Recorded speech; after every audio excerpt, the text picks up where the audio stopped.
find a very special way to close out this event. And I thought it would be great if I could tell an old story that was from years ago that never made it to a 1-hour special. And the cool part about this story is that it now has a different ending. The story is called The Gift Basket.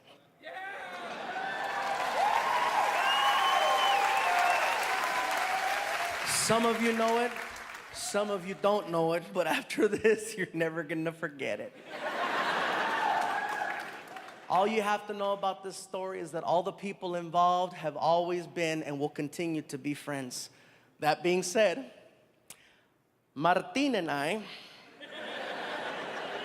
all the good ones start like that. Martin and I are scheduled to perform in Northern California.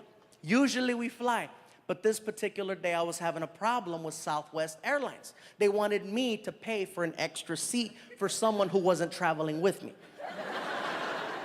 Take your time, you'll figure it out.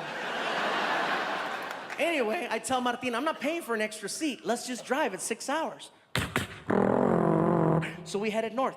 3 hours into the drive, we're passing through a city called Fresno. And as we're passing, hey, Fresno 559, ¿qué pasó, güey? Anyway, as we're passing through Fresno, we start seeing billboards off the side of the freeway that said, performing this weekend at the Radisson Hotel, directly from BET's Comic View and Showtime at the Apollo, comedian G. Riley. And I look at Martin, I go, oh shoot, G's in town.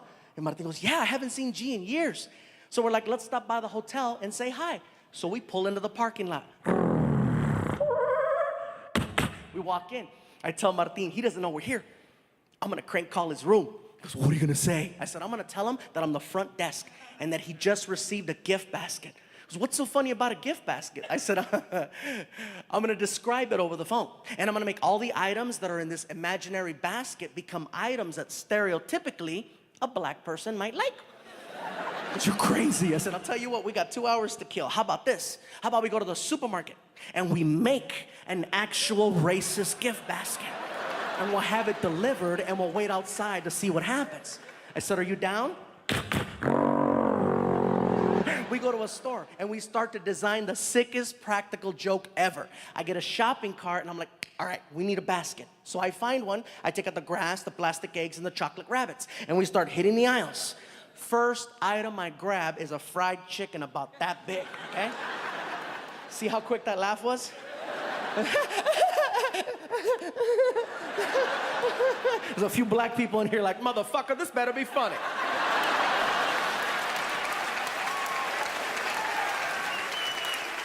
It's hysterical. Let me just finish the story and then you could judge me in the parking lot. So anyway, then Martin hands me a miniature watermelon and I put it next to the fried chicken. Here's where it gets interesting. Employees of the store find out what we're doing and they start volunteering to help us finish the basket. Half of the employees were black, which made it so much more accurate.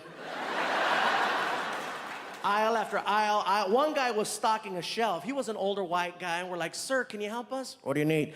My buddy Martin and I are trying to make this messed up racist gift basket for our black friend as a practical joke. Can you think of something we can put in there? Without even blinking an eye, the guy was like, you gotta have Kool-Aid.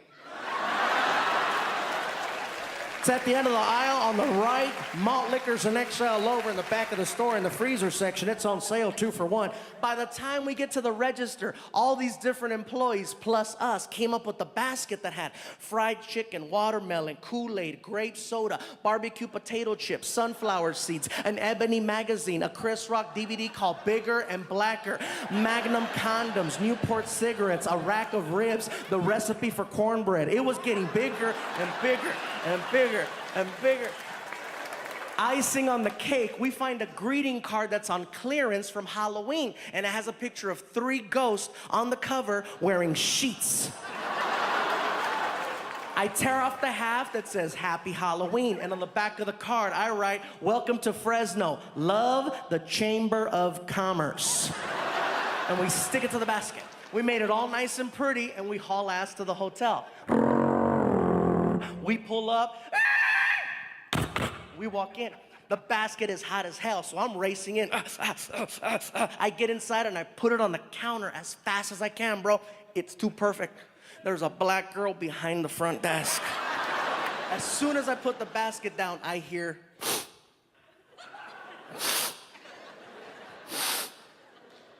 Is that chicken? Ooh, let me see. Hold on. What is it? Let me explain. My name is Gabriel. This is Martin. We're a couple of comedians, and we're about to play a really crazy practical joke on a friend of ours who's staying here tonight by the name of G. Riley, who's also a comedian. Oh, the one that's on the signs on the freeway. Yeah, the one that's on the signs on the freeway. So as a practical joke, we went to the store, and we made this messed up racist gift basket. That's why you can smell fried chicken. And she was like, what?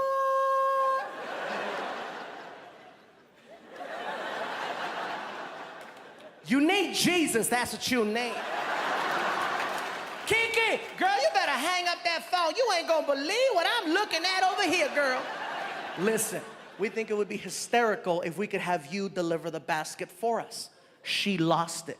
Oh, the hell you didn't. I know you didn't just ask me to take that to a black man. You are out your damn mind. Oh, Lord, give me the strength to not kill this big-ass Mexican over here, Lord.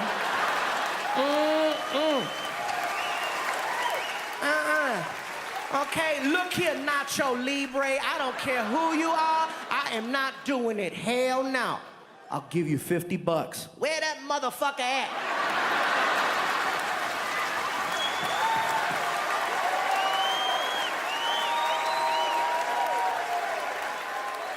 We follow her to the hotel room. She knocks on the door. Martin and I hide by the elevator on the floor. She knocks. G opens the door, sees a beautiful black woman standing there with a gift basket. This is for you, baby. He says, thank you, closes the door. She walks away and she sees us on the ground hiding, right? And she's like, y'all still going to hell. We get up and we walk over to the door and we put our ear. Listen, listen. This is what we hear inside. Woo! Chicken. Oh, Kool-Aid. He's getting excited over every single item he's pulling out of the basket. He gets to the greeting card. Welcome to Fresno. Love the Chamber of Commerce. Hell yeah. Then we feel him flipping the card over because his voice changed. He's like, oh yeah, man, this is, what the fuck? Outside the door, we heard, racist bastards. When we heard racist bastards, we lost it. Ah! Housekeeping is freaking out. ¿Qué está pasando allá? ¿Qué andan haciendo ustedes? Muchacho, ¿qué está pasando, gordito? ¿Qué andas haciendo? We're laughing, we're crying, we got boogers coming out. We can't take it anymore. We knock on the door. He yells, who is it? Too easy. Chamber of Commerce. He rushes the door. I put my finger on the peephole so he can't see who it is, right? The knob starts to jiggle, then the door explodes open, and he's like, what? And he sees us, and he's like, ah! What's up, G? Man, y'all give a brother a heart attack. Did you like your basket? Man, that was messed up. Did you like it? Man, I love all that shit.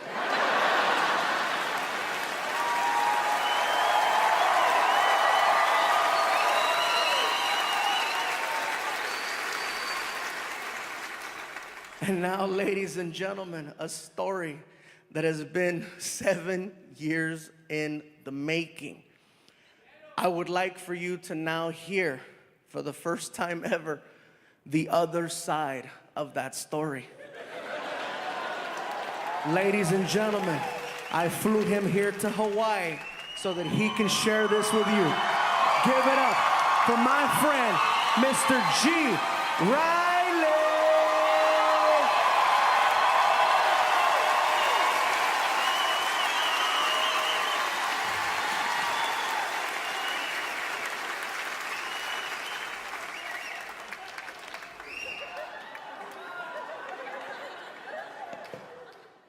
I gotta be honest, I didn't know it was racist. I thought it was lunch.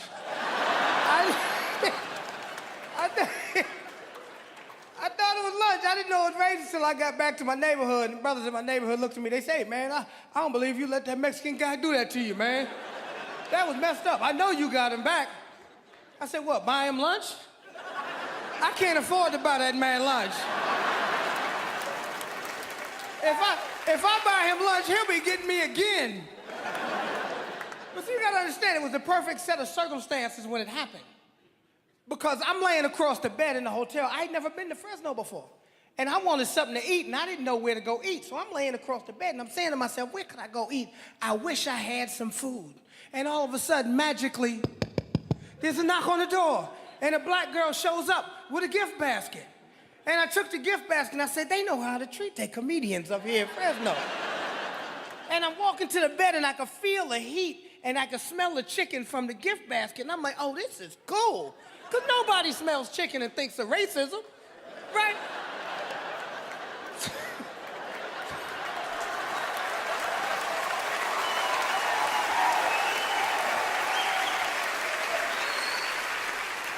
Right, so I see the watermelon. I'm like, oh, this is cool. They know how to treat a comedian up in here. I get to the card, and I look at the card, and I go, what the fuck is going on? I said, oh, my God, I'm working for the Ku Klux Klan.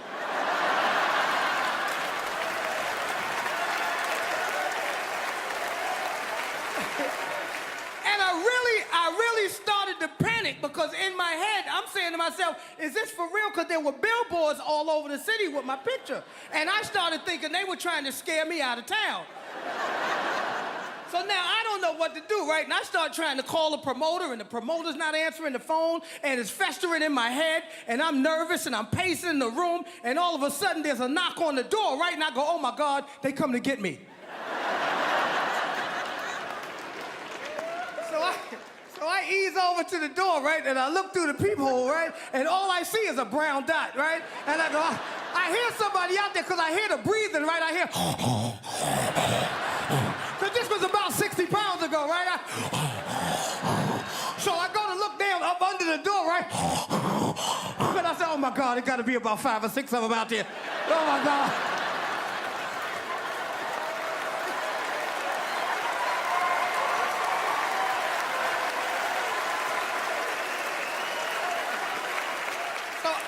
Like this. I figure, okay, you know what? If it's gonna happen, it's gonna happen. You know, if it's gonna happen, I'm gonna go down swinging, right? So I put my best black face on. You know, I tried to look mean. You know, I look like this guy right here. I look like that guy right there, right? And I go, who is it? And they go, Chamber of Commerce. And I'm like, oh my God, the Chamber of Commerce is the Ku Klux Klan. And I'm panicking, so I get to the door, right? And I pull the door open, and when the door opens up, these guys are falling all over the hall, laughing at me. They're rolling all into the cleaning lady's car. The cleaning lady didn't know what was going on, right? She's scared to death because she sees a black dude with no shirt like this, so she grabs the lemon pledge like it's pepper spray, right? She's ready to get...